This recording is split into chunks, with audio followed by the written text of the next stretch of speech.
कि जिन ट्विन टावरों को गिराने के लिए ट्विंस डिप्टी सीएम ने ट्विन ट्वीट किया है। नोएडा का ट्विन टावर यूं तो सुप्रीम कोर्ट में लड़ी गई कानूनी लड़ाई और उसके फैसले के आधार पर गिराया गया है, लेकिन सियासी पार्टियां इससे राजनीतिक लाभ लेने का मौका नहीं चूकना चाहती। यही कारण है कि जैसे ही ट्विन टावर गिरा, प्रदेश के दोनों डिप्टी सीएम केशव मौर्य और ब्रजेश पाठक ने एक साथ अपने सबसे बड़े प्रतिद्वंदी अखिलेश यादव के खिलाफ हमला बोल दिया। दोनों ही उप मुख्यमंत्रियों ने ट्वीट किया कि यह इमारत पूर्ववर्ती सपा सरकार के संरक्षण में बनाई गई थी। अखिलेश से जब इस आरोप पर जवाब मांगा गया तो उन्होंने अपने चिरपरिचित अंदाज में तंज कसते हुए दोनों उप मुख्यमंत्रियों पर कठपुतली होने का गंभीर आरोप लगा दिया।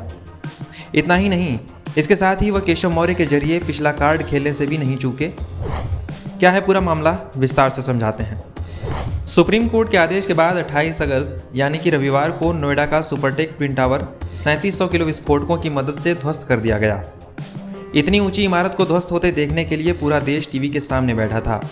देश भर के लिए यह एक सनसनीखेज घटना थी।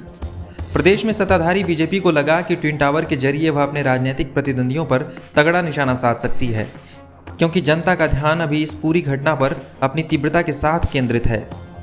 लिहाजा प्रदेश के डिप्टी सीएम ब्रजेश पाठक ने ट्वीट करके अखिलेश यादव की सरकार पर भ्रष्टाचार का आरोप लगाते हुए कहा, भ्रष्टाचार का ट्विन टावर तो 28 अगस्त को गिरा, मगर ट्विन टावर का निर्माण कराने वाली समाजवादी पार्टी की भ्रष्ट सरकार को प्रदेश की जनता पहले ही गिरा चुकी है।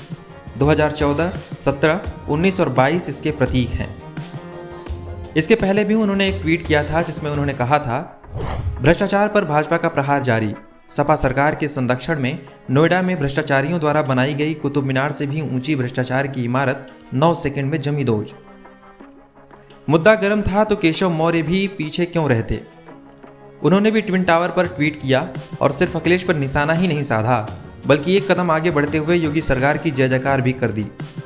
केशव ने कहा, नोएडा का Supertech twin tower Shri Akhilesh Yadav और सपा के शासनकाल के भ्रष्टाचार और अराजकता की नीति का जीवंत प्रमाण है।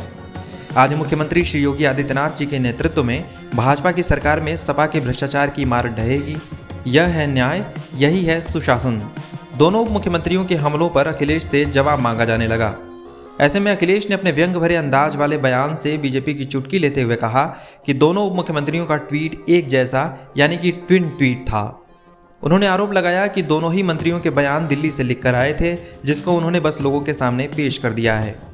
अखिलेश ने सिर्फ इतना भर ही नहीं कहा, उन्होंने केशव प्रसाद मौर्य को लेकर फिर से पिछड़ा कार्ड खेलने की कोशिश की। केशव मौर्य को निशाने पर लेते हुए अखिलेश ने कहा कि ये जो डिप्टी सीएम हैं, ये जो बोल रहे हैं वह उनसे बीजेपी के बड़े बड़े नेता जानबूझकर बुलवाते हैं, इसलिए कि वह पिछड़े हैं और पिछड़ों का झगड़ा बना रहे। अखिलेश ने कहा कि केशव मौर्य जो बोलते हैं वो दिल्ली से लिख कर आता है, लेकिन राजनीतिक जवाब सिर्फ तंज कसना नहीं हो सकता है। इसलिए अखिलेश ने बीजेपी की सरकार पर भी वही आरोप लगाए जो केशव और पाठक ने उन पर लगाए थे। अखिलेश ने कहा कि यूपी में जितनी भी इमारतें गलत तरीके से बनी हैं, सब में ऐसे ही बारूद लगा देना चाहिए। हो सकता है ऐसे एक्शन में बीजेपी को अपने टावरों में भी बारूद लगाना पड़ जाए।